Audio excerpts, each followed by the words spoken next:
Okay, Peter. So despite your bollocking from expletive-laden bollocking from Mick Easterby, you fought hard to keep the race, the paper's pages. So once again, my card markers sort of told me that. So were the racing and the sports pages under pressure from powers above? Yeah, there were. There was pressure all the time on the number of pages. You know, newsprint costs a lot of money. So for a newspaper business, the biggest costs are newsprint and people. And so when the pressure started to mount on the costs, the first things that come under pressure are let's get rid of some people and let's get rid of some pagination. So you know you have to cram a lot into an ever reducing number of pages, and so inevitably, you know, the questions were asked. If your MD isn't somebody who's got any interest in horse racing, which they didn't. The two MDs I worked for weren't interested in horse racing, you know. So there was, well, you know, why don't you get rid of the racing pages? And of course, we were also paying a lot of money to the Press Association to provide those pages, the race cards. So it was seen as an easy hit, but I wasn't having it, you know, because I'm convinced that racing was you know, there was a big appetite for racing amongst our readers. If ever we got something wrong, if we put the wrong race card in or something went wrong, there would inevitably be complaints. So, you know, if people are bothered enough to ring you in sufficient numbers to say not happy about that, that means they care about it, you know. And people buy newspapers for all sorts of different reasons. Racing's just one of them. Football's another thing, you know, cricket, whatever it might be, local politics, to see who's in court, whatever it may be, it all adds up to your readership. And I just wasn't prepared to give it up. Now, so you've obviously, you know, be passionate about. The passion is sort of coming off you when you're talking. What are your thoughts on racing at the moment? As an industry? Yeah. Well, I mean, I'm not an expert in racing by any stretch of the imagination, but I think that, you know, the concerns that I hear from trainers are about the levels of prize money. You know, that it's harder and harder to make ends meet. Talking to trainers about going to the sales and the prices are going up. So if the prices of the horses are going up and prize money isn't what they think it should be, then, you know, that's for those trainers that are kind of the lower end of the scale. I think that means it's becoming tougher and tougher and tougher. But I mean, I think racing is still a hugely important industry. You know, I think there's something like 4,000 full-time jobs associated with horse racing in Yorkshire alone, in the Go Racing in Yorkshire area. 4,000 jobs. It's a lot of jobs. £300 million a year is contributed to the Yorkshire economy by the racing industry. So, I mean, you know, it's something that we shouldn't underestimate, I think. And I still think, it's got its problems like every other industry. But I think it's still a great watch. I think it's still really exciting. I think it's still a great spectacle. I think it's a great day out. You know, go to Redcar on Saturday for the 2-year-old trophy and it'll cost you 16 quid to get in to the grandstand for a full day's entertainment. I think is okay. Now you do PR for Redcar. How difficult is good PR to get out there now with horse racing? I don't think it's difficult because you know, there are 18 meetings a year at Redcar. My job is to find the stories. So you know, so for example, this Saturday, I'm just looking at the runners for this Saturday's meeting at Redcar, and Michael Stout's got a runner. Well, you know, he's retiring at the end of the season. Will that be the last horse trained by Sir Michael Stout, one of the legends of the sport, to run at Redcar? You know, and those little nuggets, I think, you know, you look for the stories, you find them, and I can get a story out of every meeting. The reports after each race meeting, you just talk to the owners. You talk to the owners about the joy they get from having a winner anywhere, whether it's Redcar or whether it's Cheltenham, there is just this joy, and the kind of the stories about why people get into horse racing. There's an owner at Michael Dodd's yard called Roger Saunders, and he's got a couple of horses with Michael, and he's a local character. And when he had his first winner at Redcar, I said to him, what made you get into owning racehorses? And he said, because my golf handicap was shit.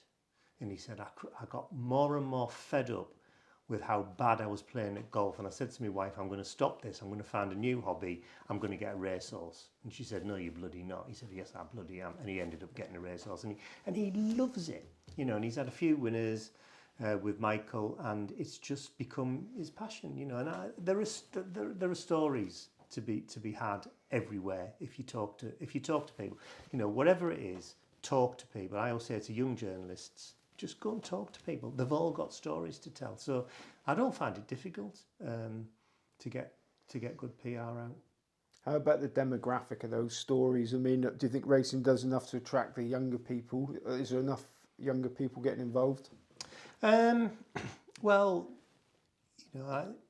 you can still, as an 18-year-old or under, you can still get into a race meeting for free. Maybe we don't shout about it enough.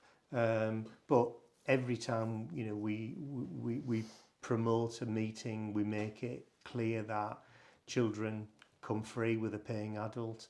I see lots of kids. I mean, a course like Redcar has a number of family days throughout the year, and I think they're really good fun. They have a circus family fun day where they'll put a big top in the middle of the course for kids to go and learn circus skills, juggling and things like that. I think that's great. We have a Caribbean Carnival Day where everybody dresses up as pirates and things like that. So you have an adult fancy dress competition. It's incredible how many blokes one dress as pirates. It's just incredible. But then you have a junior competition as well. So junior fancy dress competitions, and the kids dress up as pirates. And it's about making it entertaining for the whole family, and I think racecourses generally do that pretty well. And do you go down the music route? At Redcar we haven't really gone down the music route. We have local bands playing at the Premier meetings, but we haven't gone down the sort of the route where we've had sort of some of the big names playing. But I think it's great if you go and have a day out at the races and then you get to see whoever it may be. Madness, I think we're playing somewhere fairly recently. It's something else it's just part of the experience, isn't it? So I'm all for it. Now, you said it's a family sort of experience and all that, but recently, I mean, when I was growing up, gambling was, everybody had a bet, everybody did the pools, that sort of thing. Do you think there's like a concerted, shadowy effort to demonise that, what has been a traditional British pastime? I don't know whether I would say there was a concerted effort. I think there is a responsibility that we are all trying to get across, that gambling in moderation is fun, but that you have to gamble responsibly. I think that's a positive thing to get that message out there. And I don't think it's about demonising it. I think it's about making sure that people are aware of the dangers of going too far. When I was a kid going to the races with my dad, I was allowed, to have a small bet on a race, under my dad's kind of watch, and I got a great kick out of it. It never did me any harm, I don't think. Do you think just basically public opinion is sort of evolved against sort of pastimes like gambling? I mean, did you feel guilty when that lady lost her I did actually, yeah. I felt awful actually.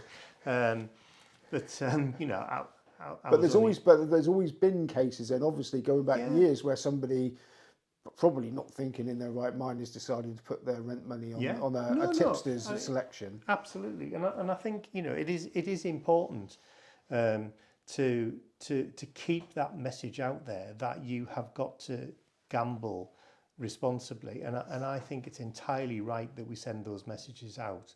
But I also think that people should be allowed to have a flutter as well, because it's great fun. I have a flutter every weekend and watch them on the telly, and it's just part of my weekend and part of my fun, and it's under control.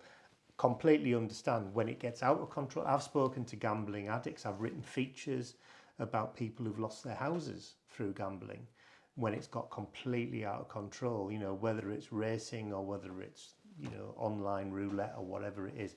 It is a serious problem. It's an illness and it's an addiction, and it's absolutely right to make sure that people are aware of where the support mechanisms are. In your experience, would it more likely have been online roulette than it would have been racing?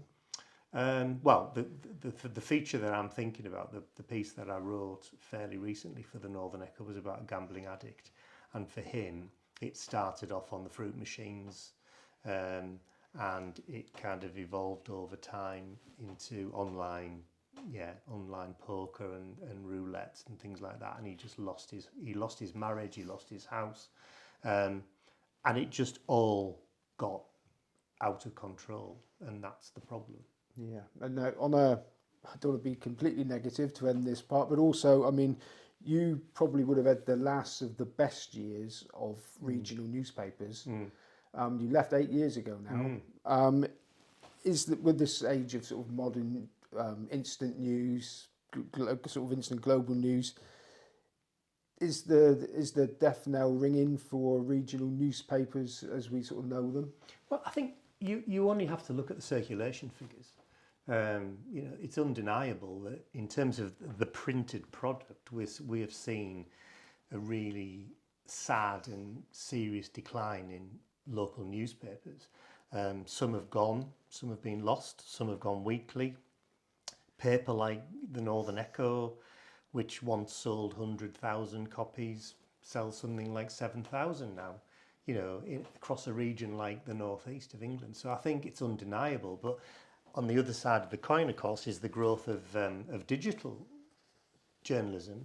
And, you know, you can easily make the argument that you're now in a position to reach more people than ever before because of the internet. The difficulty for all news organisations is how do you make it pay? Because I think the industry made a mistake right at the beginning when it gave its content away, and tried to rely on getting enough eyeballs on your website so that you would attract sufficient advertising. And now there's an expectation that people will get their news free. So getting people to pay subscriptions, I think, is really, really difficult. So I think nobody yet has absolutely cracked the model of how do we replace the lost newspaper sale revenue that we had and the lost advertising that we once had. Because if you think about it, 15 years ago, if you wanted to advertise a house, a car, a job, if you were a local business, you did it through your local newspaper. It was a monopoly. Births, deaths and marriages, the classified columns were gold dust. Well, Facebook's taken that away now. So there's been a kind of, it's almost like a bomb going off, and there's fragments of your business all over the place.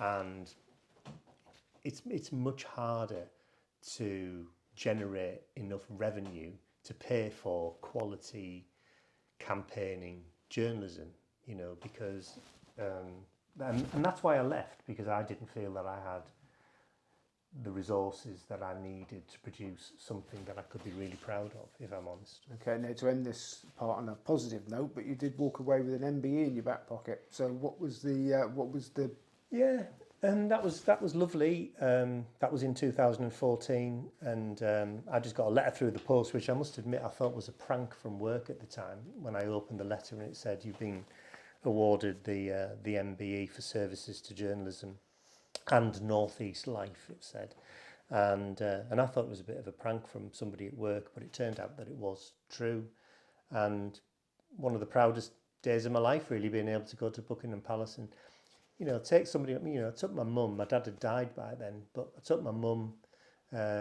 you know, we grew up in a council estate, and to be able to take her to Buckingham Palace meant the world to me. And And it was because I'd had the opportunity through a newspaper like the Northern Echo to launch a number of successful campaigns that, it was, I was the editor and I got the credit for it, but it was also an award that was shared by a lot of great journalists, really.